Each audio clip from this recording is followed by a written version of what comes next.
Hi everyone and welcome to Tim Topham TV episode 6. This episode we're talking all about online studio promotion and marketing, and I have a very special guest, Martyn Croston, who we'll be talking to in just a moment. But before we get started, I'd like to thank today's sponsor, which is Music Teachers Helper, which is the best online software solution for managing a private studio that I've found. If you're still looking to sort of keep track of invoices and student details, tax records and book loans, if you're still doing that on spreadsheets and bits of paper, then you're really wasting your time these days. Music Teachers Helper is online scheduling and billing software, which you can access from any computer, phone or tablet, and that will literally save you hours every month in studio admin. I use it myself and I'm a huge fan. One of the coolest things I've found that you can do is automatically email lesson reminders to students and parents to reduce the chance of missed lessons. And this is particularly great if you work with rotating timetables, as a lot of teachers in schools in Australia do. You can even build a studio website for free right in the program, and it comes with a companion practice app for students, so you can see exactly how much your students are practicing. It's really, really cool, and I'm really pleased that Music Teachers Helper is sponsoring this podcast. There's heaps more features, but the best thing to do is head to www.musicteachershelper.com/Tim, Tim. Register for a risk-free 30-day trial, and if you choose to continue your access, you'll get 20% off for your first month. So the link again was www, and you need that to get to this page, www.musicteachershelper.com/Tim. So my guest today is Martyn Croston. He's a jazz pianist and piano teacher based in southeast London. He's performed throughout the UK, Canada, Russia, Spain and the US as a solo pianist and with numerous groups.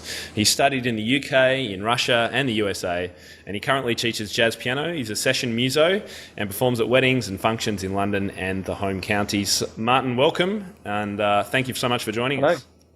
Pleasure. Thanks for this opportunity. It's great. No problem. So can you tell us a little bit more about yourself, sort of your studio numbers, what kind of ages you teach, or do you do more performing? How's your kind of your day-to-day teaching versus performing? Yeah, I mean, I teach pretty much a full studio, about 50 students a week in London, in around London areas. I also teach in one or two schools. As well, just to add some variety, but pretty much full Monday to Friday. I try not to teach any teaching on weekends. I want those free. I need to have a break occasionally from teaching. I learnt that lesson a little while ago. It's hard sometimes to wean yourself off, but it makes a difference, doesn't it?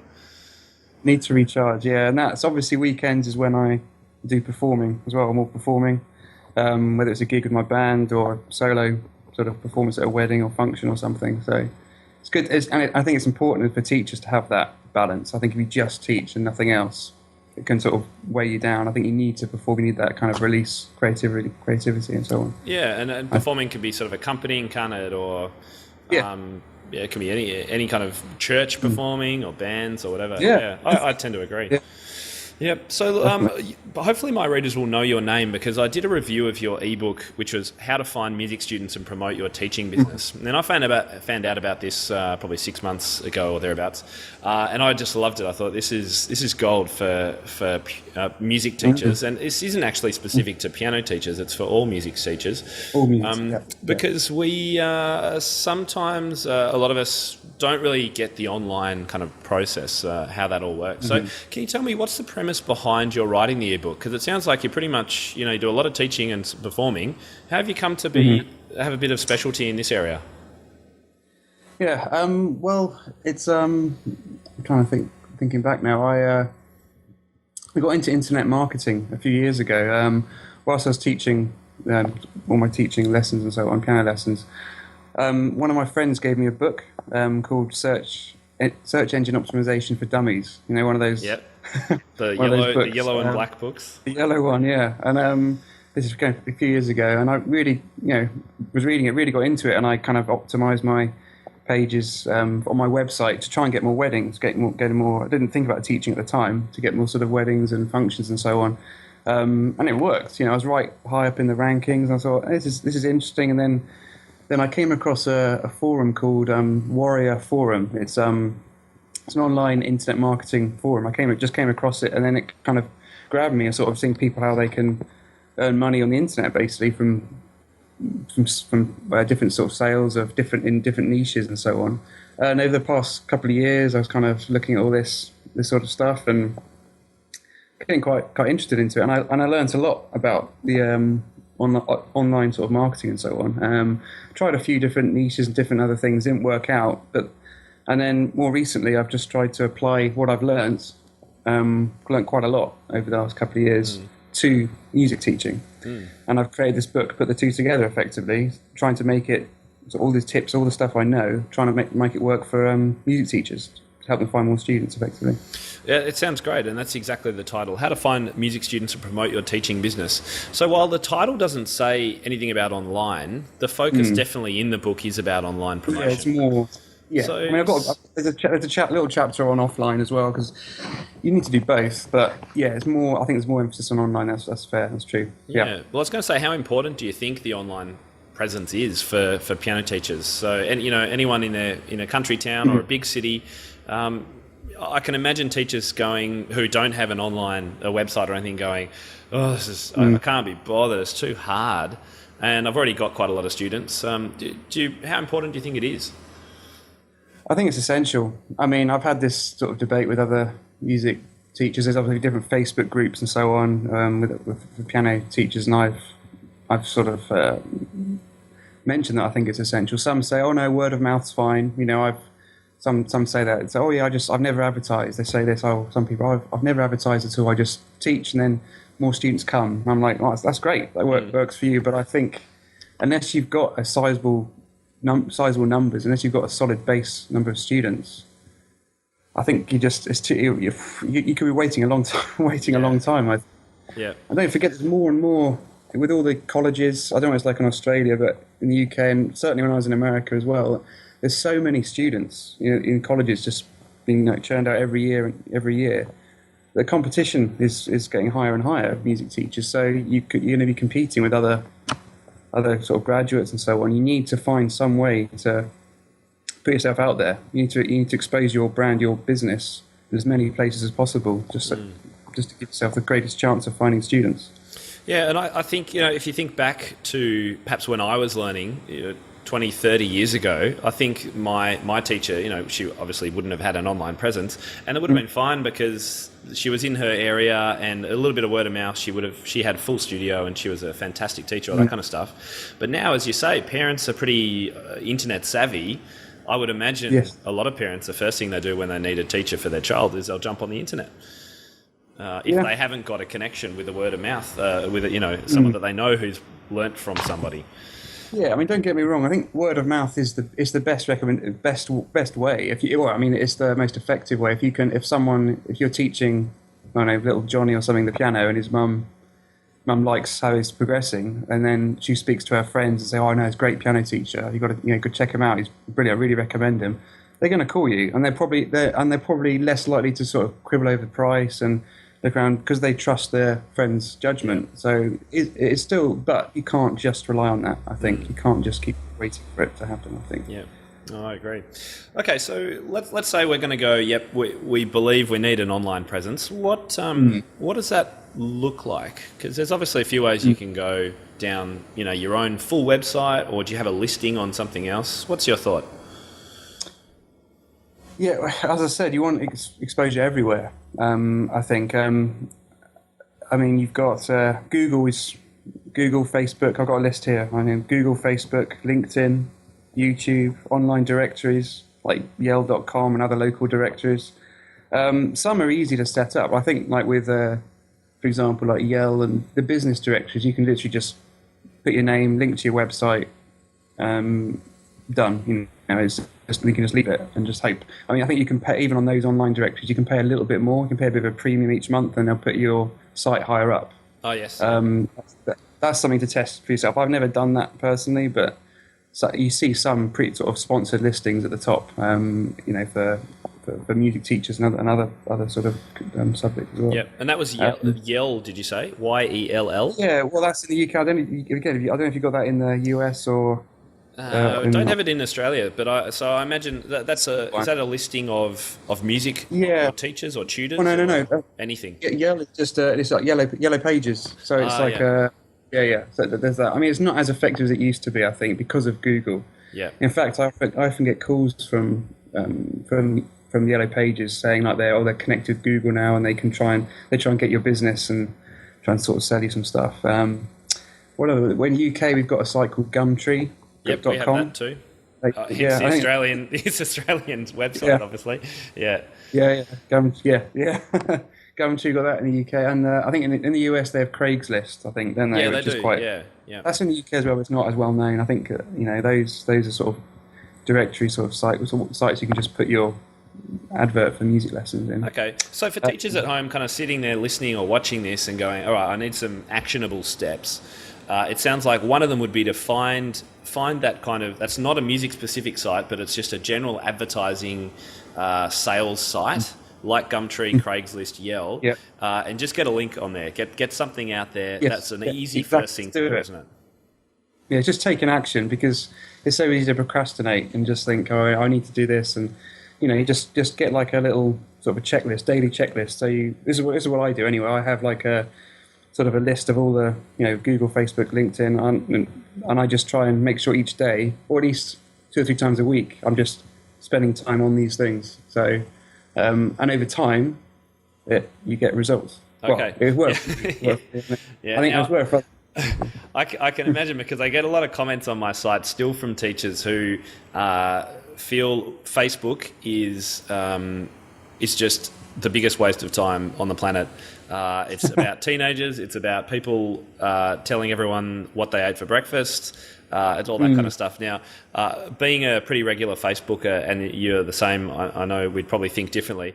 How would you go about convincing any teachers who are listening that aren't on Facebook what they can actually get from being on Facebook? Okay, Facebook. Well, first, I think maybe Tim, first thing before we talk about is Google is the first thing to do, I think, before Facebook. My opinion, because Google is search based.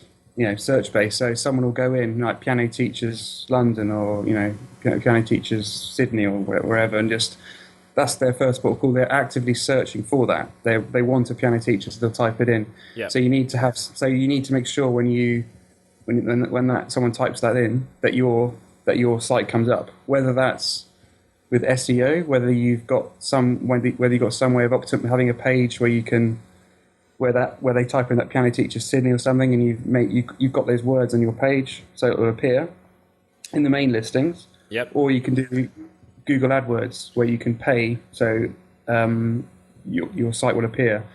If you pay enough, you'll be at the top 3 listings, or at the very, very top of the page in Google. Or there's a sidebar on the side where for other listings. Okay, so I'm gonna put a pause, a halt on you, because I don't want to rush too fast through this. So I agree. Getting yourself on Google. Let's leave Facebook apart from this for a second. Yeah, do Facebook for a second. Yeah, Google's getting yourself on Google is absolutely vital, and I've seen with my own website how important that is. Obviously, if you can rank for a search as a piano teacher in Dublin or wherever it is. You're going to get some people being able to find you. Okay, so if we backtrack from there, though, how do you get Google to list you? What do you need? You must need a website, do you? Yes, of course. Yeah, you have a website, and then once you've got websites set up, Google should index it. I mean, it might take a week or so, but you can do things to speed it up. I mean, just get a couple of links to your website from Facebook or from Twitter or some other, just get a few. If you've got, if we talk about online directories like Yell or Gumtree, link to your website, a couple of little links, Google will find you, then it'll index your site. Then you want to, first thing I'd do is the My Business listing. So if you type in something like locally, I don't know, like Italian restaurants, London or something, you'll get like some local listings appear. You'll see a little map. Oh yeah, the map with the places on it. Yeah. And that's called like the 7 pack. It used to be. I mean, they are changing this a lot, but that's basically where you've got 7 listings. You'll see like letters A, B, C, D, F, G, and so on. Yeah. And so that appears. Now they've been tweaking that Google a lot over the past year or so. So it appears for some words and not others. So you have to test locally. I would just type in wherever you're based. Just type in keywords which apply to your business, and just see if you can see the map. Just see if the map appears and you can see your competition basically. Okay. So keywords, I've just got to make sure everyone understands what we're talking about. So keywords are things related to your business. So it might be theory, teacher, ABRSM, Melbourne, or it might be anyone types pop, jazz. Yeah. Exactly. Yeah. You can find a list of keywords. Google have some way of doing that, where you can see other sort of keywords relate to your business. Okay. But what you might find is, because the search volume is going to be very low, you're not going to get, especially if you live in a small town, you're not going to get. When I studied in America, I lived in a place called Kalamazoo. You're not going to get many people typing in piano teachers Kalamazoo each month. You might only get a few. Yeah, it's a great name. Yeah, Kalamazoo. I'm all I can picture is a kazoo, of course. That's Kalamazoo. There you go. Yeah. Great.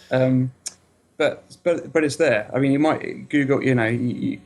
It's worth doing it, because the people will be typing this in. So it's worth checking that. Yeah. So you need to find the keywords which people will type in Google to find your business. Yep. Piano teachers Kalamazoo, piano lessons Kalamazoo, for example. And you want on your website, you want a page which kind of has these keywords in it. Don't go overboard and just type those words everywhere, like loads and loads of times. Just a little bit in the title and so on. Just have a page, piano lessons Kalamazoo, and you could just talk about sort of your philosophy on teaching and stuff, and just make sure those words are there. That's one of the first things. Yep. And that then Google then searches the web. It finds that page. Yes. It finds that it says piano teachers Kalamazoo, and it starts showing people that page when they search for those words. Exactly. Yeah. Yeah. Beautiful. Exactly. All right. So let's just go back another step and go. Okay, how do we create a website or a web page? That sounds like a massively terrifying thing for a lot of people. Obviously, there's one easy solution, and I mentioned it in the pre-roll at the start. Music Teachers Helper gives you a web page, a web presence that's really easy to build. So that's one way to do it. If you're not a member of that site, what's the next easiest way to quickly freely create a web page that Google will search? Yeah, it's a good question. I mean, this is a sort of a contentious issue a bit in some ways, because there are sites, Music Teachers Helper. There's these places like Wix and these what is called site builders, where you can literally just put up a website quite quickly. Wix.com, I think Yola.com. However, I'm not a huge fan. My first website was with Yola, which is, it's easy to use. You can drag and drop. You can just put things around on the page and create something. But in my opinion, they don't get ranked as well as if you have a proper website, a proper .com. If you've got something like Martyn Croston, I don't know, musicteachershelper.com or something like that, or martyncroston.yola.com. Yep. It's not going to rank as well. I mean, if you just look, if you look on any first page of any search term, most of the time you don't see those sites listed. They don't. Google for some reason doesn't rank them as highly. Okay. But having said that, they're easy to do. I mean, they're usually cheaper, maybe a little bit cheaper. Yep. I would say if you're a good place to start, probably. Good place to start. I would say if you're going to go that route, then I would certainly look at sort of, if you want to rank in Google, I'd certainly look at AdWords, because then you're guaranteed to appear. You pay for the click, obviously, and so on. Okay. But I wouldn't rely just on SEO. Just wouldn't rely on just your site appearing there. Okay, so SEO, search engine optimization, for those who haven't heard that phrase before. So that's the idea of setting up a page so that Google indexes it properly for what you want. Okay, so what about WordPress? I started with a free WordPress website, and I was able for $20 a year or something make a timtopham.com domain name, and that ranked pretty well. What do you think of WordPress? Brilliant. I use WordPress for all my websites. It's quite easy to use. I mean, and YouTube's great now for tutorials. You can sort of learn the basics of WordPress probably within a day or two, just to how to set up a website. I use WordPress for all. After I left Yola from my own website, I moved to WordPress and never looked back. Yeah. Because you get loads of different themes you can use to create a nice looking website, and you have all these little plugins as well, which give you these little sort of extra sort of things you can use, which are it's superb. Great. So look, we'll link to WordPress in the show notes, which I should mention are going to be found at timtopham.com/episode 6 for this. So anything that we've been talking about, we'll be noting a link in those show notes. Okay, so we're starting to get an idea. We had step one was get yourself listed on some of those free sites that just advertise things around the place. Yeah. Second thing, get an online presence. So whether that's through sort of Wix, Music Teachers Helper, wherever it is, get yourself online somehow, and make sure Google's starting to link to you. That's the kind of next thing. And then you mentioned AdWords. Now, I've been online for a long time. I've never used it. So can you tell people what is Google AdWords? Right. So we talked before about search engine optimization. When you type in a phrase in Google, you get a listing, usually like 10 or so, with a white background. But you can also have, if it's a term people are bidding on, which means if they want to advertise on those keywords, you'll get a listing of maybe 2 or 3 above the sort of main listings with a kind of an amber kind of background. I'm sure everyone's seen this. Yeah. And then you get on the side, you get like a sort of sidebar of adverts as well.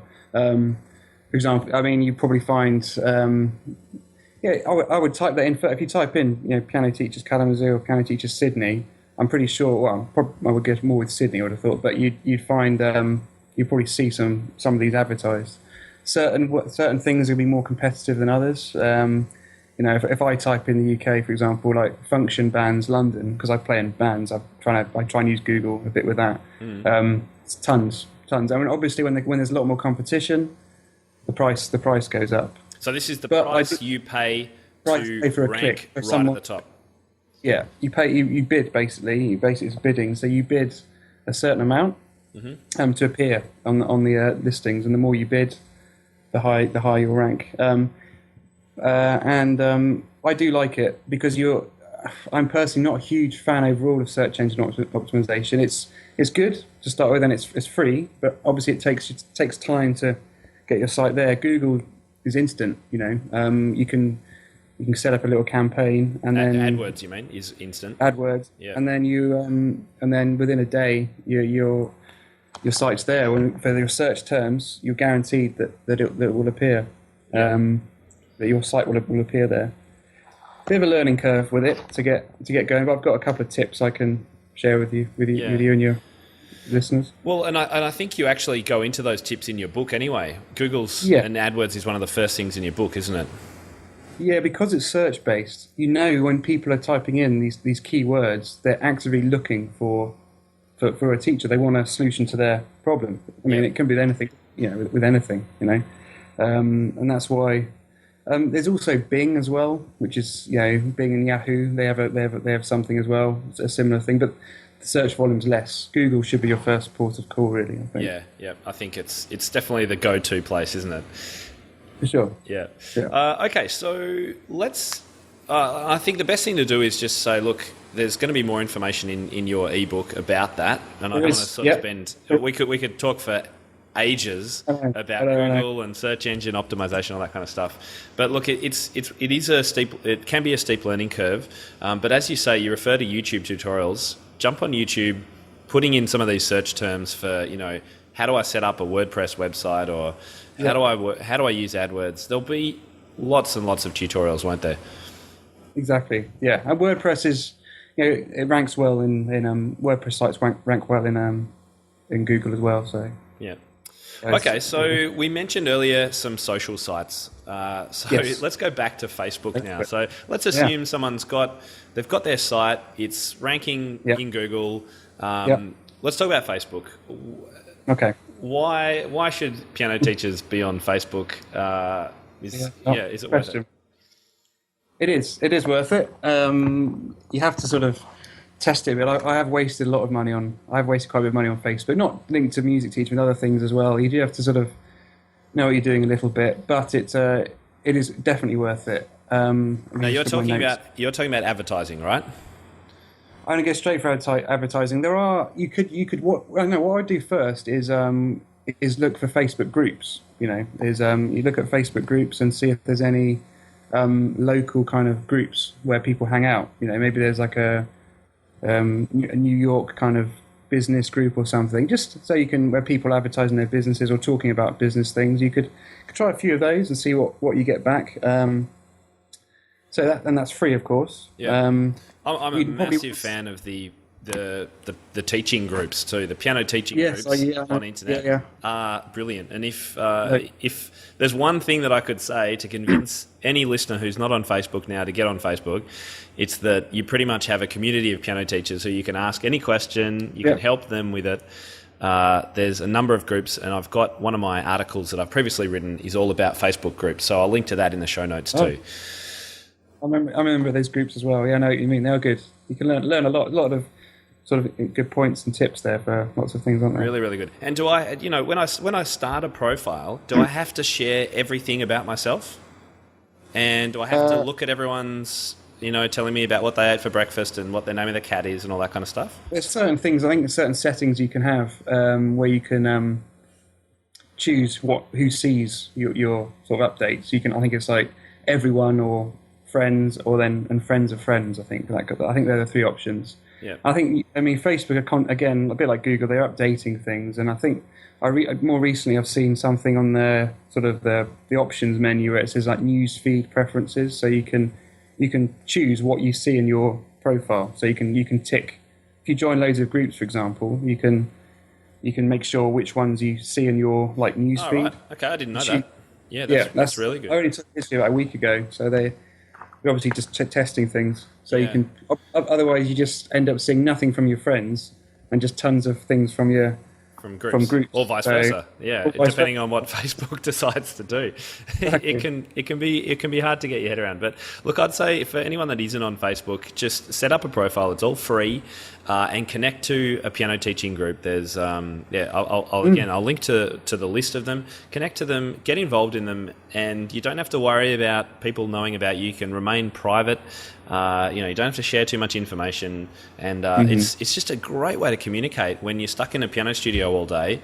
Spend an hour there, and you're suddenly connecting to everyone else. It's great, I think. Exactly. It's great. Okay, so let's talk now about advertising on Facebook and whether that's actually worth it. It is. I think, as I said, Google I would definitely do first, but Facebook is worth it as well. You'd need a Facebook page first. You'd set up a Facebook page. Okay, so that's different to a profile, is it? Yeah. Oh, sorry, Tim. You talk about just a Facebook profile first, are you? Yeah. Well, I think for teachers probably they would build a personal profile. I would guess. Okay. First. Do that first. Yeah, of course. I mean, I'd imagine most of our listeners have a Facebook profile anyway, but if they haven't, then you literally go to facebook.com, and the first thing it asks you is to register a profile if you haven't got one. Do that first. Get your basic details on there. Choose what you want to share. Then you want to sort of set up a separate page for your business. That's what I would do. So I've got Martyn Croston, pianist. Or you can set one up. I think you just create a page. There's an option on Facebook where you can create a page, and you can just create a sort of a business page to represent your business. So that might be Tim Topham Piano Studio or something like that. Exactly. Yeah, exactly. Cool. Okay, and so on that, do I what do I put on there? Do I have to keep posting to it, or what do I do? Up to you. I mean, obviously the more, it's a balance, isn't it? I don't think you want to once you created a page, obviously the main website from there. Write a little bit of blurb about your business and where you're based and so on. Then you want to invite. I'll start with your friends and family. Invite as many friends and family as you've got to like your page. Yep. Get the number of likes up, and then then just start promoting sort of bits of content. Maybe you can share some. If you've got a piano teaching studio, just share some YouTube clips of some performances you like or something, or and so on. What would be really effective? I don't know. We'll talk about YouTube later. Actually, let's come to it then and stop that. And then just starting to post some content to that, and then to boost the number of likes, to increase it, there are other things you can do, like such as advertising, which you might get to. Yeah. In a minute. So, and advertising means on Facebook at least that you pay to show up in other people's feeds. Yes. Right. Basically, yes, exactly. Yeah. You might see you get some on the right hand side. Well, assuming you're logging in on assuming you're viewing it on a tablet or your PC, you'll see some adverts on the right hand side, in the right hand column, and then you'll see some in the news feed itself. So you could be reading like what your mate had for breakfast in one thing, and the next thing down you'll see something like, "Oh, are you in debt?" or something. Or click those, because what they do is they find when you see something like that, they've got their own way of searching for people they think it will be useful for. Yeah, sure. Yeah. I've heard that, and look, I don't want to go too in depth into Facebook advertising because I think it's not likely many teachers would be looking for that right now. But one big advantage I've noticed is that because Facebook knows so much about us in regard to what we like and what we watch and everything, if you do choose to do Facebook advertising, you can target, men aged between 30 and 35 who live in your town who like 10-pin bowling and go to the movies. It's unbelievable. It's frightening. Yeah, absolutely frightening. I mean, I think a lot of I read a book on sort of Facebook advertising recently, and it's frightening actually how much they do know about it. Every time you upload pictures and stuff, they find out so much about you. But you're exactly right, and you can go as narrow as you just, that example you just said, Tim. You can go as narrow as you like. I would say to be successful with Facebook advertising, it's all about targeting. So literally, I had some good results with, for example, you could target, say, young professionals in your town who want to learn an instrument. Maybe accountants, solicitors, or lawyers or something. You could just target them. Maybe they want just to have a hobby in their extra free time. You could target retired people, for example. You could target mums of kids. You can target that as well, who want their kids to have lessons. And then you just need to get the right message to draw them in effectively. Yeah, it's pretty amazing. But I must say personally, I found it quite difficult to. It is Google first. Google first. Yeah. And let's not overwhelm everyone. And by the way, one thing you mentioned before was how much Google knows about you. Google knows about you as well, but how much Facebook knows about you. I don't want that to put people off having a Facebook profile because, if people are timid and a little bit worried about Facebook knowing a lot about you, really, when you set up your profile, you only need to put in the basics. And you don't have to share that to everyone, and you can keep things more or less to yourself while still engaging in some of these discussion groups and things, can't you? Yeah, that's what I've done. I mean, I think my basic profile only my friends can see, sort of say photos of myself and my friends or something. Some people are too open; they let everyone sort of share, but that's not for me. I personally, no phone numbers, anything. I just keep it all. Yeah, exactly. To the minimum. I think that's sensible as well. Yeah, I agree.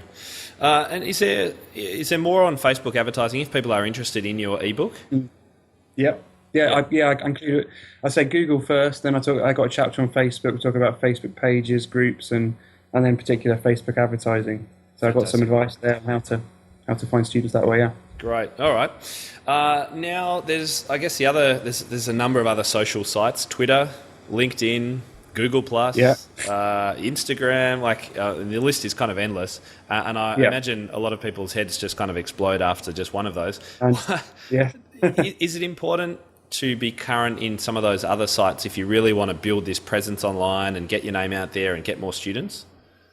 Yes. Of the ones you just listed, Twitter, I've never had many positive results with Twitter. I think you need a huge following to make that work. And for me, it just hasn't worked out. LinkedIn is brilliant. That's another. That should be, if you've got Google and Facebook, LinkedIn should be a third one. It's brilliant, LinkedIn. Because so what's LinkedIn for people that aren't on it?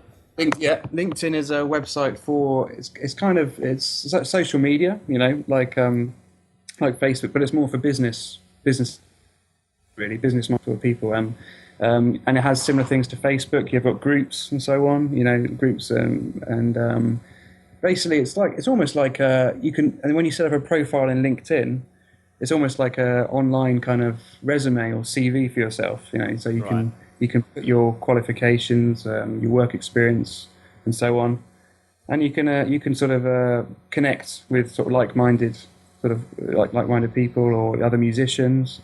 I found it very effective because you can, using LinkedIn, you can approach, for example, say, you can search for, say, music teachers in your town, maybe band directors of ensembles. You can target them. You can approach them and get in touch and say, "Oh, I'm a teacher. Do you have any of your students want piano lessons?"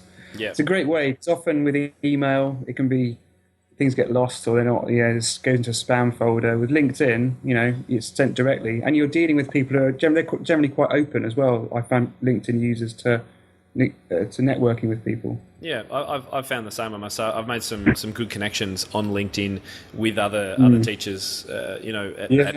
In all sorts of countries, in all sorts of positions. It's a little bit. It is quite. I don't know how to quite explain the difference between Facebook and LinkedIn. Yes, but it's I know. It's a bit more. It is professional, I guess. And yes, basically, yeah. Yeah, exactly. So it'd be worthwhile, even if you just set up a basic profile to start with. You can just explore it once a week, jump on, see what's happening, and get a feel for it. It might be something for you, it might not be, and I guess the same goes with Twitter. Yeah, exactly. What you once you start up a LinkedIn profile, what you could do is you can just add in. You can put in your email address after you set up your profile. You enter your email address, and it will search your email contacts and see if any of those on LinkedIn. So they're people you can first, just to get a face, just to get a first few connections. Fantastic. That's good. Yeah, that's good. LinkedIn, I recommend it. Sure. All right, and I guess one of the things you then talk about in your book is YouTube. You mentioned it before. Yes. Now, I think a lot more piano teachers will be familiar with this because I think we all use it in our lessons, music teachers generally. We use it in lessons.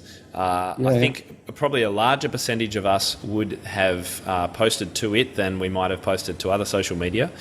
So can you tell us a little bit about how teachers can use YouTube to promote their studio?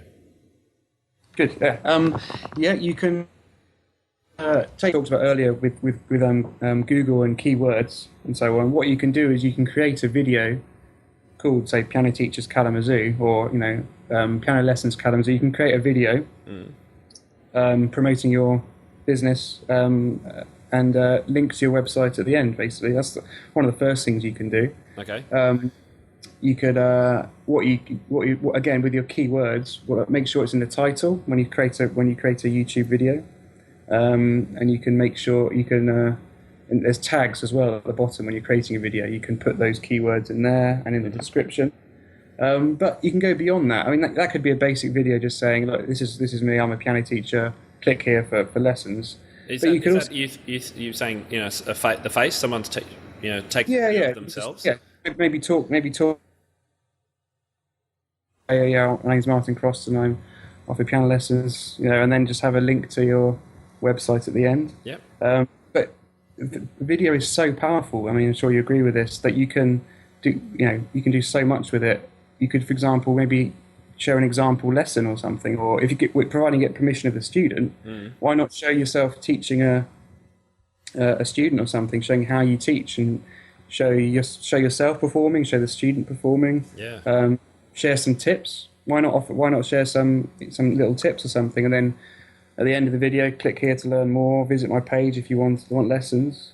It's so powerful, so effective. And then that can link to the website that you've set up, which will have more information and your contact details, all that kind of stuff. Exactly. Yeah.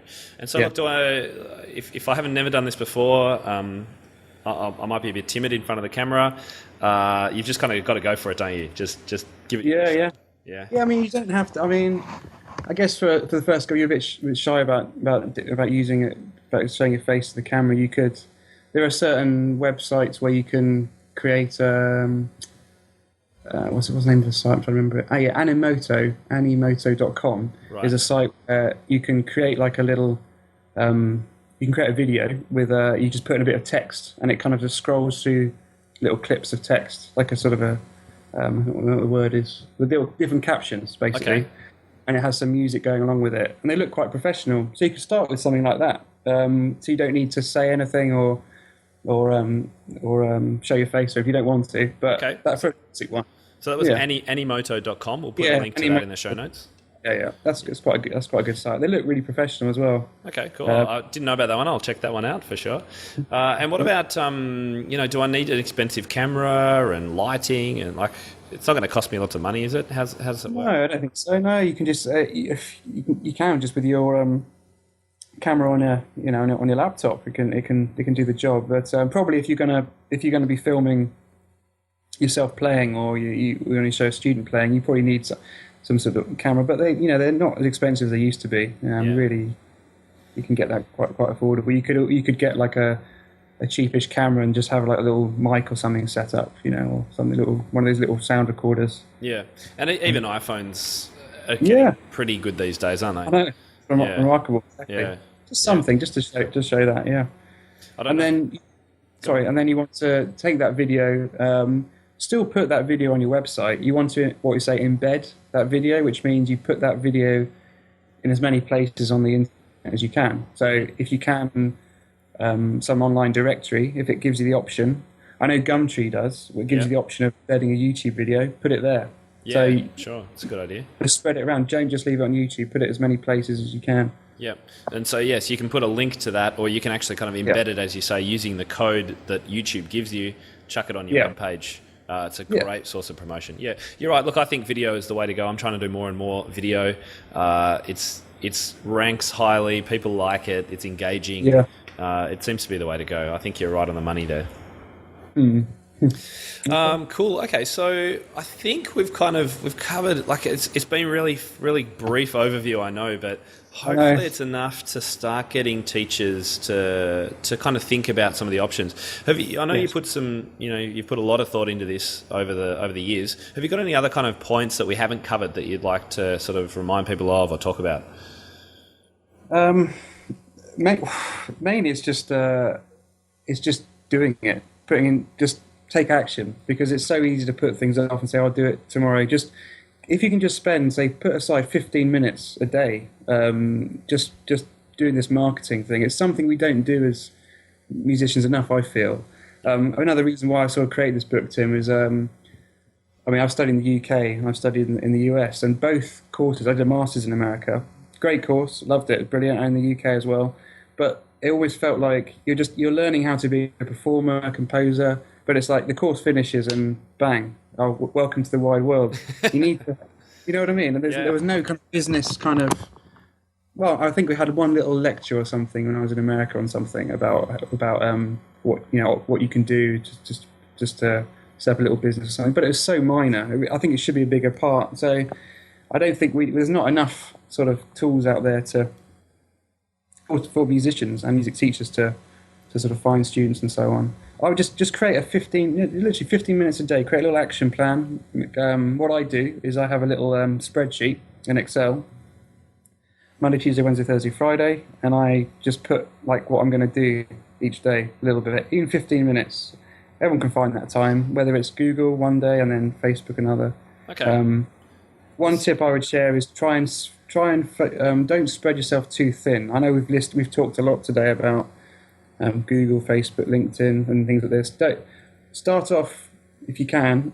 Just try and focus on one thing for a while and then move on. It's better to sort of learn something one thing, moving on. You don't want to just do a bit of everything, get your information overload. You'll never keep your head around it, will you? Yeah, I'm still learning lots now as well. It's tough.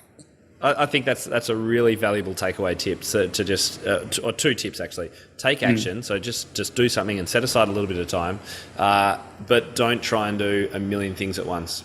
And exactly. I think it almost goes for a lot of what I talk about in these podcasts. I'm getting lots of great ideas from all the people I speak to, and sometimes I can imagine teachers going, "Oh my God, it's just too much to do. I can't do it. I can't be bothered." That's when so I just say, just take one idea. So just go to Gumtree, set up a profile, do that. There's one little thing you've done. Exactly.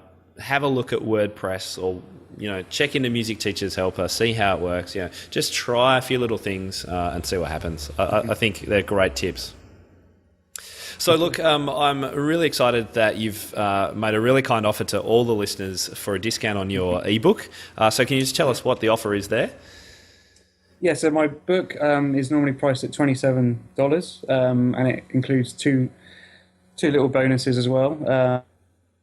The main expands on a lot of what we talked about today. Yep. And one of the bonuses is a tip on how to write ads more effectively. Awesome. And another bonus is sort of like a little sort of cheat sheet sort of where it lists about what you can sort of do each day. It's like a flow chart.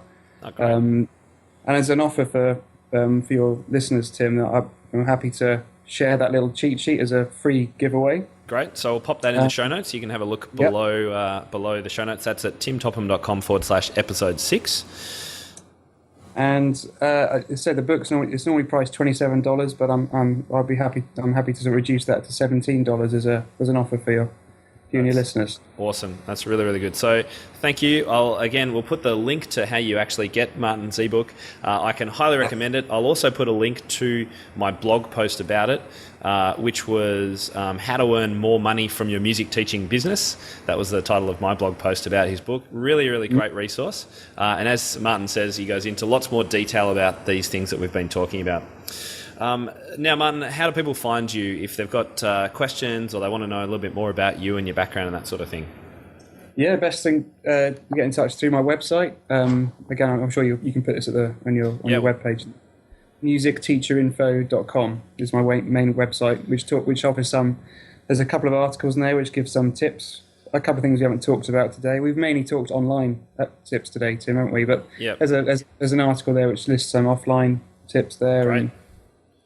And so on. So yeah, that's the best place. MartynCroston.com is my main website, but best one is probably Music Teacher Info to get in touch because it's related to music teaching. Brilliant. And if we want you for a wedding or an event, yeah, I'll fly over to Australia.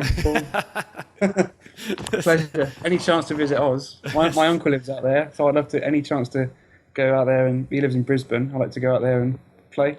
Very nice place. Well, I look forward to welcoming you over here one of these days. It'd be really, really good. Okay, so just to wrap up, the show notes for this episode, timtopham.com/episode 6. That's the number 6. I think we'll wrap it up there. Thanks so much, Martyn, for your time. Pleasure. Really, really great speaking with you. Thank you very much, Tim. No worries. All right, everyone. So I'll look forward to seeing you in episode 7. And make sure if you've got any questions for Martyn or me about this episode, I'm more than happy to answer them on the show notes page. Just scroll down to the bottom and you'll see a comment section. So looking forward to seeing you online soon. Thanks very much.